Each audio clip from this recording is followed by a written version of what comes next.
رات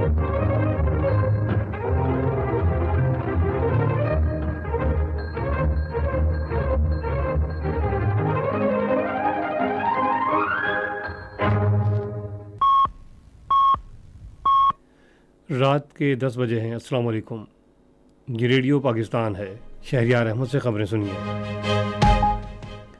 اہم خبروں کا خلاصہ۔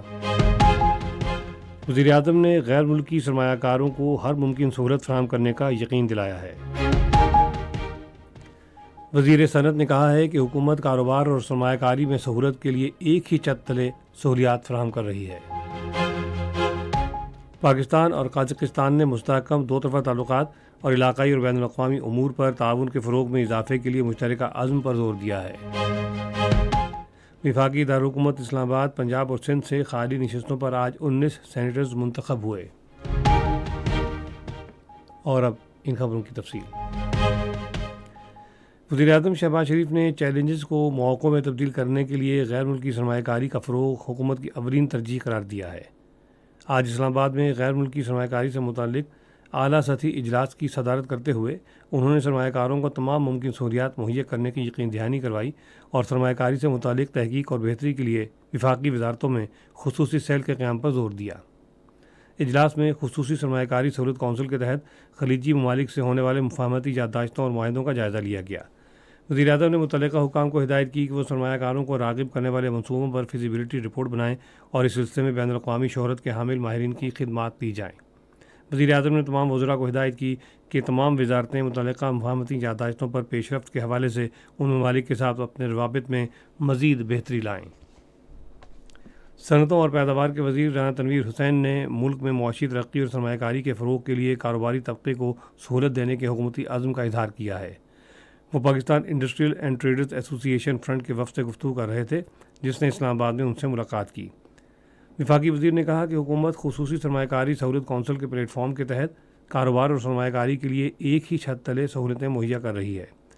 انہوں نے کہا کہ نجی شعبہ ملک میں معاشی ترقی کو فروغ دینے میں اہم کردار ادا کر سکتا ہے اور نجی کمپنیوں کو تحقیق اور ترقی میں سرمایہ کاری کرنی چاہیے، جس سے نئی مصنوعات اور خدمات کے ذریعے عوام کی زندگی میں بہتری لائی جا سکے۔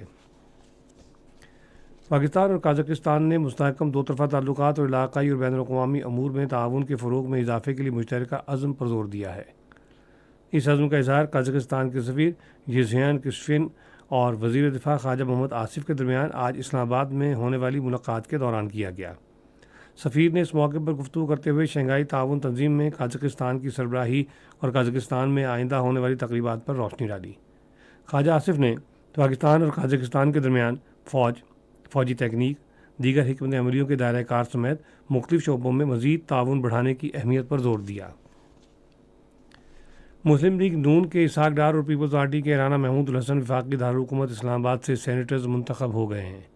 ٹیکنوکریٹ نشست پر اسحاق ڈار نے 222 ووٹ حاصل کیے، جبکہ سنی اتحاد کونسل کے راجہ انصر محمود نے 81 ووٹ لیے۔ جنرل نشست پر رانا محمود الحسن نے 224 ووٹ لے کر کامیابی حاصل کی، جبکہ ان کے حریف سنی اتحاد کونسل کے امیدوار فرزند حسین شاہ 79 ووٹ حاصل کر سکے۔ آج پنجاب اسمبلی میں سینٹ کی 5 خالی نشستوں کے نتائج کا اعلان کر دیا گیا ہے، جن میں خواتین اور ٹیکنوکریٹ کی 2 اور 1 اقلیتی نشست شامل ہے۔ نتائج کے مطابق مسلم لیگ نون کے مصدق ملک اور محمد اورنگزیب نے ٹیکنوکریٹ کی نشستوں پر کامیابی حاصل کی، جبکہ انوشا رحمان اور بشرا انجم نے خواتین کی نشستیں جیتیں۔ خلیل طاہر سدھو نے اقلیتی نشست حاصل کی۔ ٹیکنوکریٹ کی نشست پر مصدق ملک نے 121 ووٹ، محمد اورنگزیب نے 128 اور ان کے حریف امیدوار یاسمین راشد نے 106 ووٹ حاصل کیے۔ خواتین کی نشستوں پر انوشا رحمان نے 125، بشرا انجم نے 123 اور ان کی حریف سنی اتحاد کونسل کی صنم جاوید نے 102 ووٹ حاصل کیے۔ اقلیتی نشست پر خلیل طاہر سدھو نے 253، جبکہ سنی اتحاد کونسل کے آصف عاشق نے 99 ووٹ حاصل کیے۔ پاکستان پیپلز پارٹی سینٹ انتخابات میں سندھ میں سب سے زیادہ 10 نشستیں لے کر فتح حاصل کرنے والی بڑی پارٹی کے طور پر ابھر کر سامنے آئی ہے، جبکہ دیگر 2 نشستوں پر MQM اور ایک آزاد امیدوار کامیاب ہو گیا ہے۔ اسمبلی کے کل 154 منتخب ارکان نے 7 جنرل نشستوں، ٹیکنوکریٹ اور خواتین کی 2 نشستوں اور 1 اقلیتی نشست پر سینٹ کے ارکان کے انتخاب کے لیے اپنا حق رائے دہی استعمال کیا۔ نتائج کے مطابق پاکستان پیپلز پارٹی نے 5 جنرل نشستوں اور ٹیکنوکریٹ اور خواتین کی تمام نشستوں پر کامیابی حاصل کی، جبکہ 1 جنرل نشست MQM اور 1 آزاد امیدوار نے حاصل کی۔ 1 نشست MQM کے امیدوار عامر ولی الدین چشتی نے حاصل کی، جبکہ ایک جنرل نشست پر آزاد امیدوار فیصل پاوڈر نے کامیابی حاصل کی۔ اسی کے ساتھ خبریں ختم ہوئیں۔ مزید خبروں اور ترجمے کے لیے آئیے ہماری ویب سائٹ پر، پتہ ہے radio.gov.pk، اور فیس بک کے link radio Pakistan news official پر براہ راست ویڈیو اسٹریمنگ بھی ملاحظہ کیجیے۔